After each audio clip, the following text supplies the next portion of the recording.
All right, how's it going, people? Let's talk wrestling. And I haven't been on this channel for a while, mainly because, look, the draft. Who so stupid. I don't know why they just don't make that like a Sunday event. It's just like the Hall of Fame instead of like, oh yeah, it's a draft. Teams could be split up. But here are the Street Profits getting drafted together, or the Judgment Day getting drafted together. But then you got it's so whatever. AEW. I like the storylines they've been doing with AEW, but sometimes I don't know. I'm gonna get back in AEW because they are getting closer to the pay per view. So anyway, we're here to talk about WWE Backlash in Puerto Rico. So first match, Bianca Belair defeated Io Sky, and what a match! Easily, easily match of the night. I'm talking about this match was epic. Io Sky foregoing her high flying ability to show that she's actually a very good mat technician. If you saw Io Sky, aka uh, uh, I forgot her name. Anyway, I forgot her name in Stardom. I forgot. It's gonna come to me later on. But anyway, she was a very talented mat technician. The suplexes, the slams. She was the top girl in the promotion. They giving her the thing Gina Sky, but whatever. She was working all night on Bianca's arm. That spot where Bianca lifted Io Sky in the gorilla press and was like selling her arm while still doing the one-handed thing. Amazing. Um, but in the end, Damage Control came out to help Io, but instead got in Io's way. Uh, Dakota kicked Bianca in the face, set up Io Sky for the moonsault, but Bailey was holding Bianca's braid, and the referee saw it, caused a slight delay. Uh, Io missed the moonsault. Bianca hit her with the kiss of death. 1, 2, 3. Bianca becomes the longest reigning women's champion in modern day history. Excellent match. Um, Pretty much, this is starting to crash some Damage Control, and the reaction for Io Sky in Puerto Rico were just eruptuous. Like she was getting mad, a standing ovation when she hit that beginning split. That was excellent too. But all throughout the night in this match, they were just shit. They were heavy for Io Sky. Moving on, next match. Just make sure I'm gonna stay on the lines. Okay, first one, Io. Oh, let's see, Io Sky. Then you had Seth Rollins defeating Almost. This match wasn't bad, but come on, man, almost. He just big for nothing, man. Sort of like Damian Priest playing basketball, like big for nothing. Like, oh yeah, you got some slams, you threw him into the ring, but when the shots on the line, when the chips are down, you're nobody, and he gets super stomped by like just horrible. Like I don't get it. Like why bring Almost in just to do this? I don't know. Uh, we're not past that one. Then you had Austin Theory defeating Bronson Reed and Bobby Lashley. Match was okay. Bronson Reed, no, Bronson Reed got speared. Theory did the Theory thing where he tossed Lashley out and then pinned Reed. Like the match was okay. You could have skipped it. You could have skipped it. It was good, but it's nothing you haven't seen before. Uh, Rhea Ripley versus Selena Vega. This was more like for the field. Selena Vega performing in Puerto Rico. She got some decent offense in, but Rhea Ripley imposing her will for the most part, ending it with a step up kick into a riptide, and that was the match. Selena got a standing ovation. Mission accomplished, I guess. It accomplished two things at once. Uh, Moving on past that, Bad Bunny defeated Dan. Now, look, I would kind of shit on celebrities coming in and beating the trained wrestlers. But Bad Bunny, I didn't even know the dude has a decent physique size wise. The selling and the story told was okay. Bad Bunny, he's wrestling in WWE. He's a celebrity.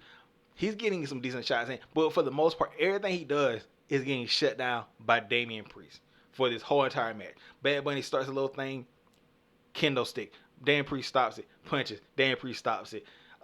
Slams. Damian Priest stops it. And I also like the storytelling of since Damian Priest trained Bad Bunny, Bad Bunny has some of Damian Priest's moveset in his arsenal, like the broken arrow, or I forgot the other one. I know it was the broken arrow.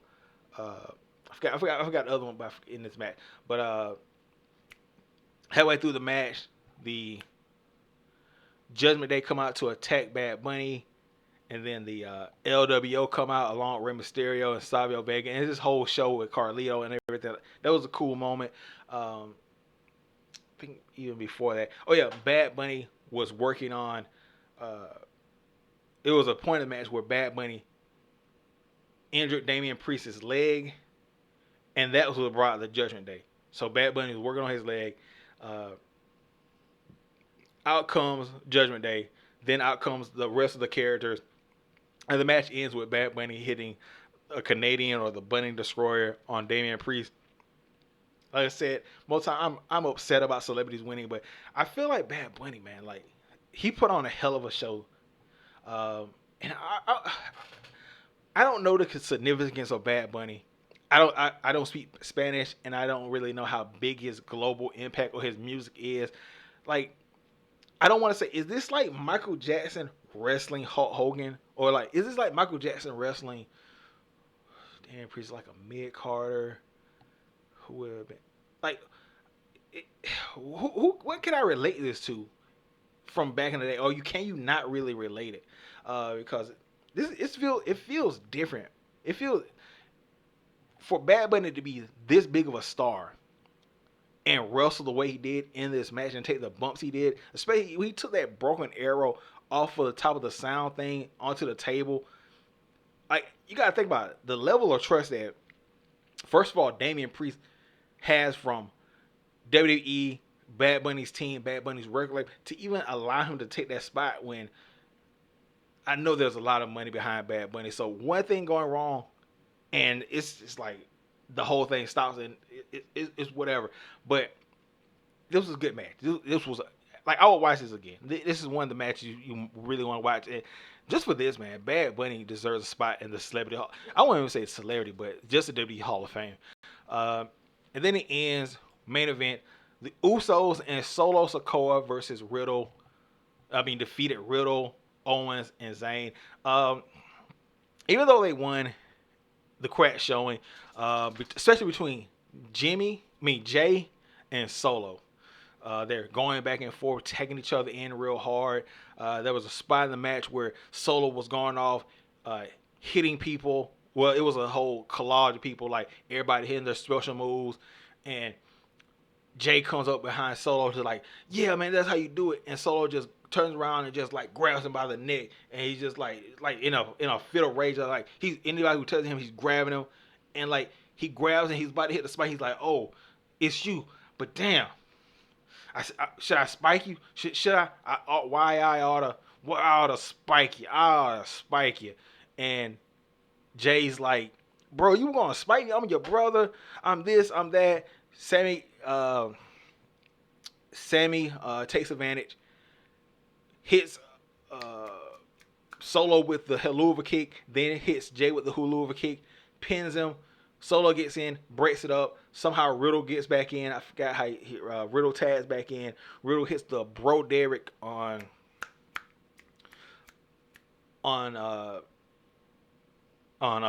Jimmy or Jay. I think on Jimmy. He hits on Jay. He hits the Bro Derek on Jay.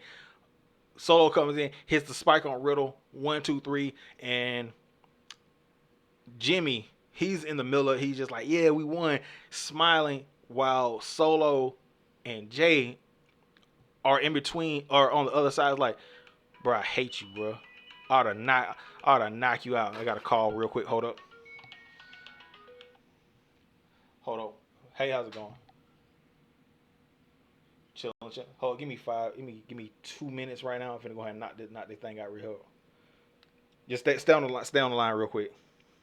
So main event: Cody defeats Brock Lesnar. Brock he gets on the end. There's a point in the match where Cody he's knocking the hell out of Brock Lesnar in the beginning. Steps, blase swaze, chairs, gets in the ring. Referee starts the match, takes the chair from Cody, and Brock takes over, suplexes, all that, and then Cody he starts hitting all these kicks. It's like going OD with the disaster kick in the cutter, but eventually Brock hits him with the suplex. Brock gets him in the corner after Cody. He's trying to go for the get suplex. He's getting suplex, but he rips off the thing. Brock puts him in the corner where the booger has been taken off. Brock charges in, but instead Brock goes face first into the turnbuckle. He starts bleeding heavily, heavily. Cody goes for the cutter, the kick. Brock still taps out. Kicks out, and then he puts Cody in the Kimura lock. And Cody, he's in the Kimura lock on the ground, and he just pumps up or pushes up and stacks Brock on his shoulders and wins the match. And that's one of the best ways I've seen in a match in a long time, especially from where they had it with the Kimura lock and Brock pretty much having it in an inescapable way. I really love the ending to this match. So anyway, that was Puerto Rico WWE Backlash. I love the parts that I love. Overall, really good show. Good show. And yeah, that's it. Tell me you guys' thoughts on the show. And I'll see you guys Monday for WWE Raw.